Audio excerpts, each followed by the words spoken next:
ఈ మధ్య కాలంలో జరుగుతున్నటువంటి హత్యలు, ఆత్మహత్యలు ప్రతి దాని వెనకాల ఒక స్థాయి.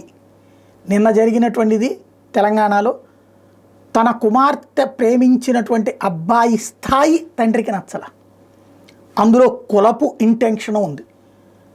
బడుగు బలహీన వర్గాల పిల్లలకి తమ బిడ్డలు ఇష్టపడ్డా పెళ్లి చేయడానికి ఇష్టపడల. వాళ్ళు బలవంతంగా లాక్కెళ్తే తప్పు, కానీ ఇష్టపడితే పెళ్లి చేయొచ్చు, కానీ అది చెయ్యట్లా.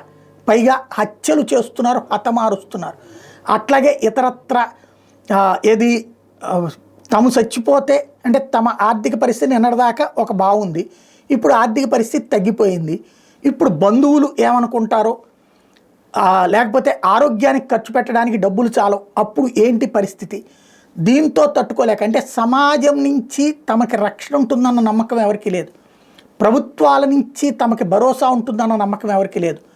చేతిలో డబ్బు ఉంటే బతుకుదాం, డబ్బు తగ్గితే అవమానాల పాలవ్వాలి, డబ్బు ఎక్కువ ఉంటే అహంకారం అని చెప్పి ఫీల్ అవుతారు, డబ్బు తక్కువ ఉంటే మరొక రకంగా ఫీల్ అవుతారు. ఇట్లాంటి పరిస్థితులే ప్రమాదకరం స్థితికి వెళ్తున్నాయి, మనుషుల ప్రాణాలు తీస్తున్నాయి. మనిషికి మనిషికి చెప్పుకోలేని గ్యాప్. పక్క అపార్ట్మెంట్లో ఉన్న వాళ్ళ పేరు తెలియదు, పక్క ఇంట్లో వాళ్ళ పేరు తెలియదు. అలాగే ఒకళ్ళకొకళ్ళు మాట్లాడుకోవడానికి కమ్యూనికేషన్ కరువు అవుతున్నటువంటి దశ.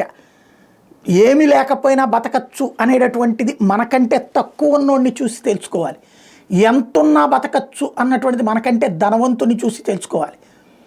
మన బ్రతుకు మనం బ్రతుకుతున్నప్పుడు ఎవరికో జవాబుదారీ కాదు అన్నటువంటి కాన్సెప్ట్ తెలుసుకోవాలి. కానీ మనం వాళ్ళని చూసి వీళ్ళని చూసి వాళ్ళేమనుకుంటారో వీళ్ళేమనుకుంటారో అని ఫీల్ అయ్యి మనం పోతూ మన కుటుంబాలను వీధుల పాలు చేస్తున్నాం, లేదా వాళ్ళ ప్రాణాలు తీస్తున్నాం. కరెక్టా కాదా ఆలోచించుకోవాల్సిన సందర్భం.